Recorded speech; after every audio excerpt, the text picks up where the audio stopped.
شام ہونے کو تھی، امی مجھے خالہ کے گھر چھوڑ کر چلی گئی تھیں۔ خالہ کی نگرانی نے میرے لیے ایک الگ بیڈ خالہ کے کمرے میں نہیں لگوا دیا تھا۔ میرے گھر والے دراصل مجھے چھوڑ کر شادی پر چلے گئے تھے۔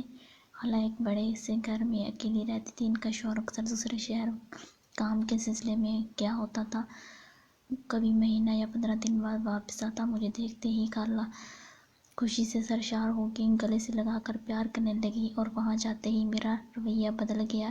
شام ہونے کو تھی، میں نے کھانا کھایا، ساتھ ہی خالہ نے میرے لیے اپنی نوکرانی سے کہہ کر اپنے ہی کمرے میں ایک بیڈ لگوا کر اس پر بستر سیٹ کروا دیا۔ مجھے اس وقت ذرا سی حیرت ہوئی کہ جب کمرے میں ایک ڈبل بیڈ موجود تھا تو میرے لیے الگ بیڈ لگوانے کی کیا ضرورت تھی، لیکن خیر میں نے اس چیز کو سرسری سے سمجھ کر نظر انداز کر دیا۔ میں اس بڑے گھر میں آ کر کافی خوش تھی، لیکن رات کی ایک پہر اچانک مجھے لگا جیسے خالہ کے بیڈ پر کوئی آواز آ رہی ہے۔ میں ایک دم ڈر کی سہم کر چادر منہ پر ڈال لی، لیکن یہ آواز بڑھتی جا رہی تھی۔ مجھے ایسا لگا جیسے کمرے میں ہم دونوں کے علاوہ کوئی تیسرا وجود بھی موجود ہے۔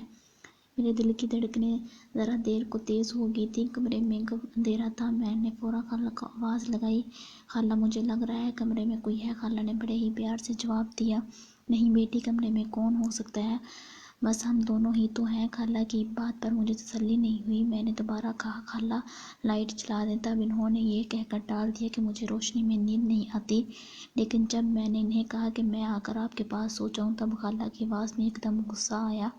بولی، نہیں، کوئی ضرورت نہیں ہے، اپنے بستر پر سوئی رہو، میں کسی کو اپنے ساتھ نہیں سلاتی۔ میں سہم کر اپنی چادر میں سو گئی، کلمہ پڑھ کر آنکھیں موند لیں۔ میں تو رات اللہ اللہ کر کے گزر گئی تھی، لیکن خالہ کی حرکتوں پر مجھے شک ہونے لگا تھا۔ اگلا سارا دن خاموشی سے گزر گیا، لیکن خالہ کا رویہ رات ہوتے ہی میرے ساتھ بدل گیا۔ شاید انہیں میرا آنا پسند نہیں آیا تھا، یا پھر میں نے ان کی زندگی میں خلل پیدا کر دیا تھا۔ دراصل میں بچپن سے ہی تیز مزاج کی مالک تھی۔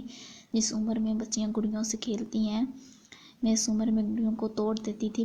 گھر میں سب کے ساتھ لڑتی رہتی تھی، سب میری وجہ سے پریشان ہوتے رہتے تھے، اپنی ماں تک کا لحاظ نہیں کرتی تھی۔ خالہ کے مزاج کی وجہ سے چپ تھی۔ خالہ ایک تو امیر بھی تھی، میرے لیے اکثر تحفے تحائف لایا کرتی تھی، اس لیے مجھے ان کے بڑے گھر میں رہنے پر کوئی اعتراض نہیں تھا۔ اماں ابا تو مجھے خود یہاں پر چھوڑ گئے تھے، لیکن اب خالہ کے گھر ان واقعات سے میں پریشان ہو گئی تھی۔ رات میرے سارے شک و شبہات حقیقت میں بدل گئے تھے۔ میں تیزی سے اسٹور کے دروازے کے پاس گئی۔ میں نے اندر سے خالہ کی عجیب و غریب آوازیں سنائی تھیں۔ میرے دل کو ایک دھڑ سا لگا ہوا، یہ کیسی عورت ہے جو اپنے شوہر کی غیر موجودگی میں اس قسم کی حرکتیں کرتی ہے۔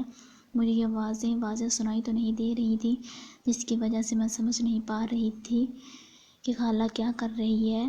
آخر میری ہمت جواب دے گئی، میں نے دروازہ کھول دیا۔ اس کے بعد کے منظر نے مجھے عجیب سی کشمکش میں مبتلا کر دیا۔ میں بے چینی کا شکار ہو گئی تھی۔ میں آگے بڑھی، میں نے کہا، خالہ آپ یہ کیا کر رہی ہیں؟ وہ بھی رات کی اس پہر۔ خالہ نے میری جانب چونک کر دیکھا، ان کے چہرے کا رنگ اڑ گیا تھا۔ فوراً میرے آگے ہاتھ جوڑ کر بولی، خدا کے لیے بیٹے اس بارے میں کسی کو نہ بتانا، اپنے خالو کو تو بالکل بھی نہیں، ورنہ وہ مجھے طلاق دے دے گا۔ یہ سن کر میری آنکھیں مارے حیرت کی پھٹی رہ گئیں کہ خالہ ایسی باتیں کیوں کر رہی ہے۔ تب انہوں نے کہا کہ تم نہیں جانتی کہ میرے ساتھ کیا ہوا ہے، اگر تمہیں پتہ چل جائے کہ قسمت نے میرے ساتھ کیا کیا ظلم کیے ہیں، تمہاری آنکھیں بھی آنسو سے بھر جائیں گی۔ یہ سب بس میں اپنے بچے کی خاطر کر رہی ہوں، مجھے اولاد چاہیے، اولاد کی کمی مجھے بہت محسوس ہوتی ہے۔ ان کی یہ بات سن کر میں چونک۔ تب انہوں نے اپنی کہانی سنانا شروع کر دی۔ میں شروع سے ہی بے حد حسین تھی، شادی کے برسوں تک میں ایسے ہی رہنا چاہتی تھی۔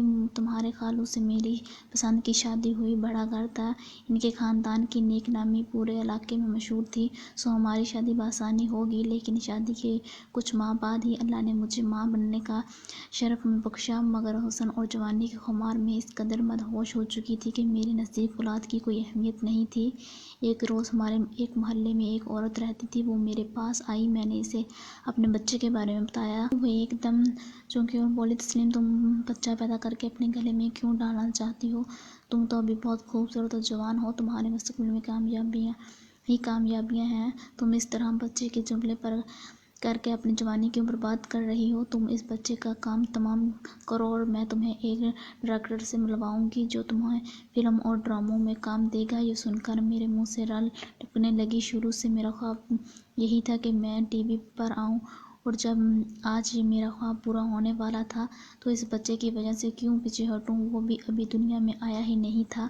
یہ عورت میرے جاننے والی تھی، بے اعتباری کا تو سوال ہی نہیں اٹھتا تھا۔ میں نے اسی وقت کچھ قیمتی زیور اٹھائے اور سکینہ کے ساتھ چلی گئی۔ سب سے پہلے مجھے ایک ڈاکٹر کے پاس لے گئی، جہاں جاتے ہی میں نے اپنے ہاتھوں سے اپنے بچے کا اس دنیا میں آنے سے پہلے ہی گلا دبا دیا۔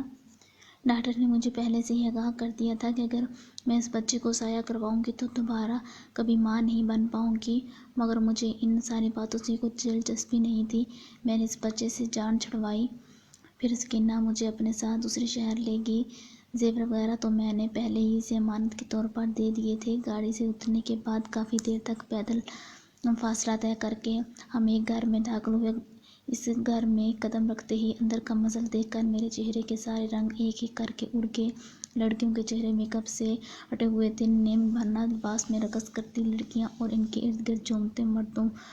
وہ منظر دیکھتے ہی مجھے فوراً سے پہلے ہی پتہ چل گیا کہ یہ کوئی عام گھر نہیں ہے، بلکہ یہ ایک حسین محل ہے جہاں حسن کے ورما ہے، اور یہاں روز کسی نہ کسی حسینہ کی بولی لگتی ہے۔ میں نے سکینہ سے کہا، تم مجھے یہ کہاں لے کر آئی ہو؟ تم نے تو کہا ہم کسی ڈائریکٹر سے ملنے جا رہے ہیں۔ تب سکینہ نے ایک مسکراہٹ نگاہ مجھ پر ڈالی اور بولی، یہاں تو ہر روز کئی ڈائریکٹرز آتے ہیں۔ دیکھنا کوئی نہ کوئی تمہیں بھی پسند کر کے ہی لے جائے گا۔ ویسے بھی یہ بڑی اداکاریں انہی جگہوں سے اٹھ کر جاتی ہیں۔ یہ سن کر میرا جی چاہا کہ اس عورت کا منہ توڑ دوں۔ اس سے پہلے کہ میں کچھ کہتی کہ ایک امیر رسیدہ چھم چھم کرتے لباس میں عورت میرے سامنے آئی اور میرے ہاتھ کو زور سے پکڑ کر بولی، واہ سکینہ، بڑا خوبصورت پیسہ لائی ہے۔ اس بار ان کی باتوں سے مجھے غلاظت محسوس ہونے لگی۔ میں چیخ رہی تھی، چلا رہی تھی، لیکن کسی نے میری ایک نہیں سنی۔ مجھے کمرے میں لے جا کر بند کر دیا گیا۔ میری سانسیں بری طرح سے اکھڑ چکی تھیں اور رو رو کر میرا دل بند ہونے والا تھا۔ مجھ پر کڑی نگاہ رکھی جا رہی تھی، لیکن اگلے ہی روز میں وہاں سے بھاگ گئی تھی۔ یہ ایک الگ کہانی ہے۔ میں کسی طرح تکلیف برداشت کرنے کے بعد وہاں سے نکلنے میں کامیاب ہوئی تھی۔ میرا پورا وجود زخمی ہو چکا تھا۔ اسی رات بس والے کی منت سمجھ کر کے میں اپنے شہر آ پہنچی۔ گھر پہنچتے ہی میرا شوہر میری حالت کی پرواہ کیے بغیر ہی مجھ پر برس پڑا۔ مجھے ایسے ایسے الفاظ سے پکارا کہ کوئی عورت سنے تو ڈوب کر مر جائے، لیکن مجھ جیسے کل نصیبوں والوں کو موت بھی آسانی سے نہیں آتی۔ میں نے اپنے شوہر کو ساری حقیقت سچ بتا دی، کیونکہ اب زندگی سے بہت بڑا سبق سیکھ چکی تھی۔ مزید کچھ چھپا کر مزید گناہ نہیں کرنا چاہتی تھی۔ اس دن کے بعد میرا شوہر بالکل خاموش ہو گیا، مجھ سے کوئی بات نہیں کرتا تھا، مہینوں گھر سے باہر رہتا۔ اور اب جب تم نے مجھے اس کمرے سے دیکھ ہی لیا ہے تو میں تمہیں یہ بھی بتا دوں